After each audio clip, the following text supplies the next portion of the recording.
ছাত্ৰ ছাত্ৰীসকল তোমালোকক আজি মই এটা বিশেষ পাঠ দিবলৈ আগবাঢ়িছোঁ কাৰণ তোমালোকে এতিয়া বন্ধৰ দিন তোমালোকে কৰোনা ভাইৰাছৰ আক্ৰান্তত তোমালোক সকলো ঘৰত সোমাই আছা সকলোৱে এতিয়া ঘৰত থাকি পেলাই পঢ়া শুনা কৰিব লাগিব তাৰ বাবে তোমালোকক আমি সহায় কৰি আছোঁ এতিয়া মই এটা আজি বিশেষ পাঠ তোমালোকৰ আলোচনা কৰিম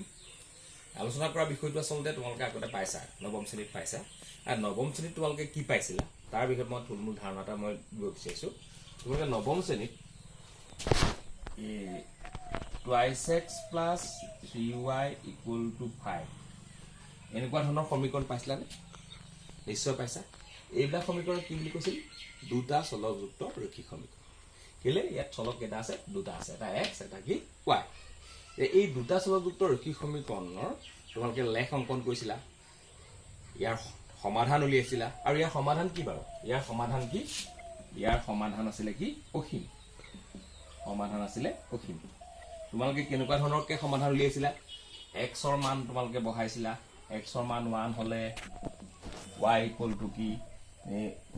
y মান 2 হলে x ইকুৱেল টু এনেকুৱা ধৰণৰ তোমালোকে মান নিৰ্ণয় কৰিছিলা কিন্তু এতিয়া এইবিলাক তোমালোকে ইয়াৰ সমাধানৰ যেহেতু সংখ্যা অসীম আছিল গতিকে তোমালোকে তাৰ মান নিৰ্দিষ্টকৈ উলিয়াব পৰা নাছিলা এতিয়া এইবিলাকক কৈছিলে দুটা চলকযুক্ত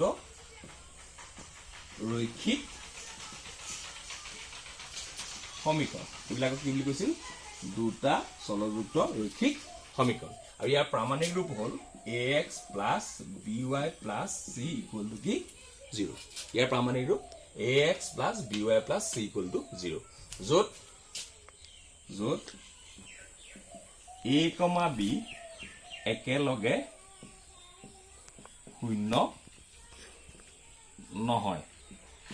a, b একেলগে শূন্য এইবোৰ তোমালোকে পাইছা আগতে এতিয়া এনেকুৱা ধৰণৰ এই সমীকৰণবিলাকৰ এই তোমালোকে লেখ অংকন কৰিছিলা কেনেকুৱাকে তোমালোকে যেনিবা y equal to twice x plus 3 তে x equal to 1 হলে y equal to কি পাইছিলা 2 into 1 plus 3 5 বিন্দুটো হ'ল 1,5 x equal to 0 হলে y equal to পাইছিলা 2 into 0 plus 3 equal to 3 বিন্দুটো 0,3 এনেকৈ তোমালোকে এই দুটা বিন্দু বহাই তোমালোকে এখন লেখ কাগজত মই আজি তোমালোকৰ গ্ৰাফ পেপাৰখন আনিবলৈ পাহৰিলোঁ এতিয়া তোমালোকক মই ইয়াতে আঁকি দিছোঁ এতিয়া 1,5 বিন্দুটো বহালে 1,5 ছাপ'জ এইটো 1 এইটো ছাপ'জ 5 ইয়াত বহালা এইটো 0 ছাপ'জ এইটো কি 3 এইটো 0,3 এই বিন্দুটো হ'ল 0,3 এই বিন্দুটো হ'ল 1,5 এতিয়া যদি তোমালোকে জয়েন কৰি দিয়া মই হাতে জয়েন কৰি দিছোঁ এডাল আমি এনেকুৱা ধৰণৰ কি পাইছিলোঁ আমি লেখ পাইছিলোঁ আৰু এডালক আমি এডাল ৰেখা বুলি কৈছিলোঁ এডাল সৰলৰেখা আৰু এহেঁতি এডাল পোন ৰেখা হয় এডাল বক্ৰ নহয় এডাল পোন ৰেখা হয় এনেকৈ আমি দুটা মিনিমাম কমেও দুটা বিন্দু বহালে এনেকুৱা আমি ৰেখা পাইছিলোঁ আৰু সেইবিলাকে কৈছিলোঁ দুটা চলকযুক্ত ৰৈখিক সমীকৰণৰ লেখ এতিয়া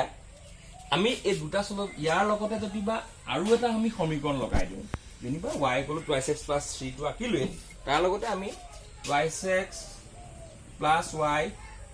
equal to 5 এটা সমীকৰণ আমি আঁকিলোঁ তেতিয়া আমি ইয়াক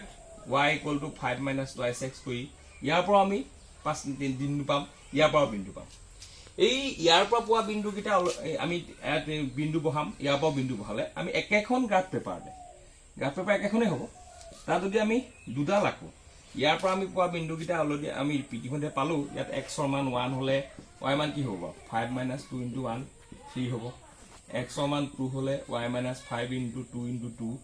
5 minus 4 কি হ'ব 1 এই বিন্দুকেইটা হ'ল 1,3 এইটো 1 এইটো 3 তাৰপৰা 2,1 2,1 এনেকুৱা হ'ল এইটো তোমালোকে ভালকৈ আঁকিবা এইটো হ'ল আৰু তেনেকৈ ওপৰতো আমি অথনি এনেকুৱা পাইছিলোঁ এই দুডাল ৰেখা আমি এনেকৈ পাম এইটো তোমালোকে ভালকৈ আঁকিলেই হ'ল এতিয়া দুডাল ৰেখা একেখন গ্ৰাফ পেপাৰতে আমি আঁকিব পাৰোঁ এই এনেকৈ ধৰণে অঁকা বস্তুবিলাকক এই দুডাল ৰেখাকে আমি একেলগে আমি নাম দিম এতিয়া